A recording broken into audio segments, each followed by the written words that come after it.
It's Friday, March 27th, 2020, and I'm here with your weekly small business HR update. My name's Katie Spadoro, and I'm a SHRM certified HR expert and the founder of Cyber and CYB Human Resources. We provide support to growing businesses that may not be ready to hire in-house HR, but still need to follow the law. On March 20th, the U.S. Department of Homeland Security announced that it will defer the requirements for employers to review and complete the Form I-9 in person with new employees. In simpler terms, employers and workplaces that are currently operating completely remotely will not have to review and complete the form in person until operations resume. Once normal, non-remote operations resume, these businesses will have 3 days to review the form at that point. It's important to note that this requirement will not be waived for employers that have any employees physically present at their office or work location. If employers plan to utilize this option, they should have written documentation of their remote work policy to present to DHS if necessary. Essentially, you must have a remote work or telecommuting policy in place. That can be downloaded and found on cyber.co, or you can just send us an email. Additionally, employers must still inspect Section 2 of the I-9 over video conference, fax, or email, and retain copies of the documents within 3 business days. Then employers could write COVID-19 as the reason for the physical inspection delay in the additional information field in Section 2. Do not forget to verify the physical documents once normal operations resume. Again, at that point, you have 3 days as you do with the new hire. Then employers should write documents physically examined with the date of the inspection in that additional information section and field in Section 2.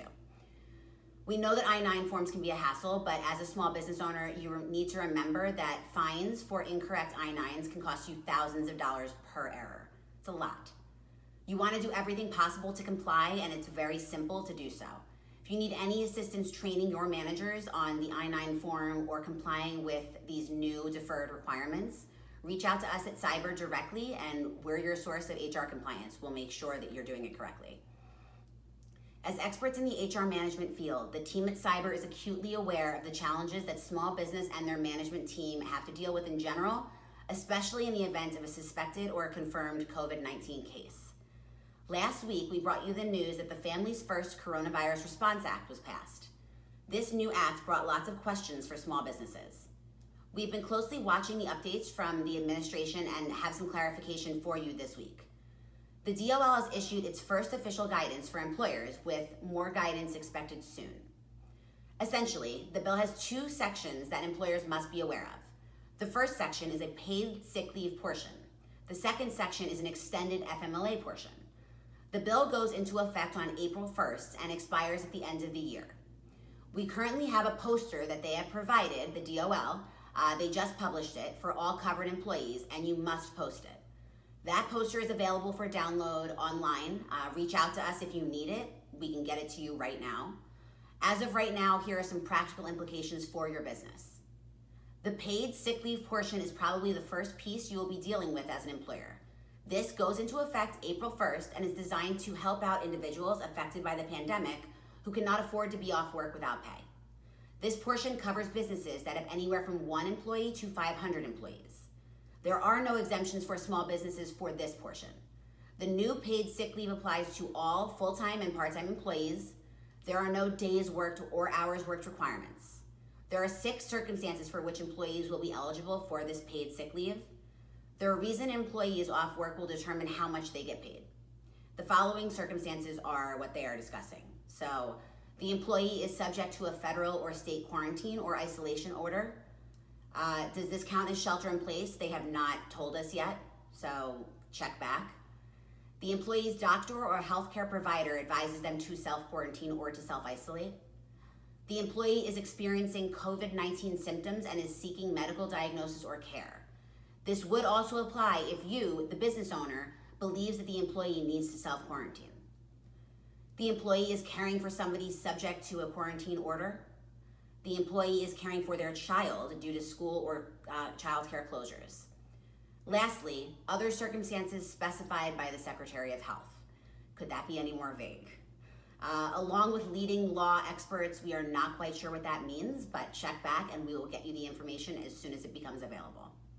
Full-time employees get up to 80 hours of paid sick leave for these circumstances, and part-time employees will get the average of what they work on a weekly basis times 2. So if a part-time employee works an average of 20 hours a week, they would get up to 40 hours of paid sick leave. Sorry, math's not my specialty.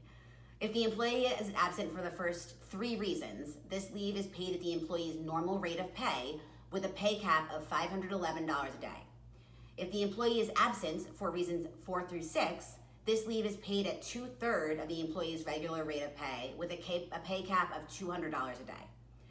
Another key feature here is that employers cannot require that employees use up all of their PTO or other PTO or paid time off they've earned before using this paid sick leave, which is something that we sometimes put in place for other policies like paternity, maternity leave, things like that. One of the questions we've received is regarding documentation. Employers are able to ask for reasonable documentation, but we suggest that you do not be too picky here. There are no specific forms needed. We're hearing that employers should err on the side of the employee since the act is designed to help people get by during this crisis. Another question is how employers are going to be reimbursed for this. We are not tax experts, thank goodness, obviously, by my math skills, but the act says that employers can retain their portion of regular payroll taxes, federal income taxes, Social Security, and Medicare taxes to offset this cost.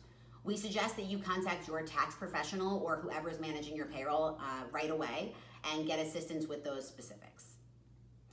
On the extended FMLA portion, this is the new portion in addition to the current FMLA requirements. Remember, all those requirements still apply. For the extended FMLA portion, employees now have one new reason that they can take FMLA, which is taking care of their children due to childcare or school closures. This portion covers all employers with less than 500 employees, but businesses with less than 50 employees can apply for an exemption from the DOL. To get an exemption, you would have to prove that the financial impact of this would jeopardize your business. We're still not sure exactly how to go about applying for the exemption because we have not been given that information yet, but the DOL has said in its guidance that it will address the small business exemption in upcoming regulations. The DOL also stated that for now, employers seeking this exemption should document why the business meets the criteria and that employers should not send any materials to the DOL at this time. They're obviously being overrun. So which employees are eligible for this? Any employee who has been at your company for at least 30 days is not a healthcare provider. You can require the employee to bring in some documentation, but again, we suggest that you are not too picky here. Any email, letter, or official notice from the school or daycare should suffice. The first 10 days of this extended FMLA leave is not paid. However, remember the paid sick leave that we just talked about, that would cover these first 10 days. After those first 10 days, the employee is paid at 2/3 of their regular rate of pay up to a max of $200 a day.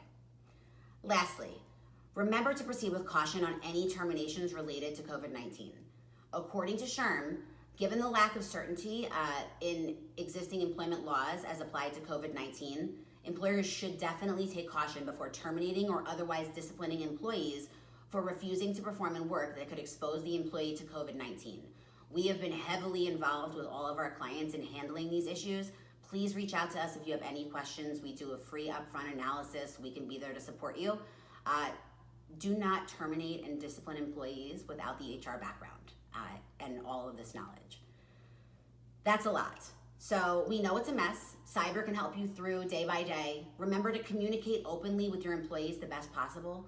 Have your processes in place and let cyber help you along. Okay, so I thought we were done talking about the Family First Coronavirus Response Act, but there's still more. Just to make things a little more exciting, the DOL has announced this week that there'll be a temporary period of non-enforcement in the first 30 days after the act takes place, so until the end of April. This will apply as long as the employer has, quote, acted reasonably and in good faith to comply with the act, unquote. The DOL clarified that good faith exists when violations are remedied and the employee is made whole as soon as practical by the employer. The violations are not willful, and the employer writes a written commitment to comply in the future with the DOL. So this is not a free hall pass for 30 days. This non-enforcement period also does not have any bearing on private litigation. In short, employers should try to comply as best they can with current guidelines and have an HR professional on call that you work with so you know that you're getting the newest information as soon as possible. While we know many businesses are struggling currently, the grocery sector is booming. Many employers are temporarily raising their wages for grocery stores and similar retail workers. Amazon raised hourly rates by $2 an hour and announced that they will hire an additional 100,000 employees to keep up with demands for deliveries. Whole Foods is also raising hourly rates by $2 an hour. Trader Joe's and Walmart are providing bonuses for workers. According to SHRM, which is the Society of Human Resources Management, these workers are handling the situation with a mix of pride and fear. Some grocery store workers are soaking up the newfound recognition and respect for their profession. There's a new social media hashtag, which is hashtag supermarket superheroes.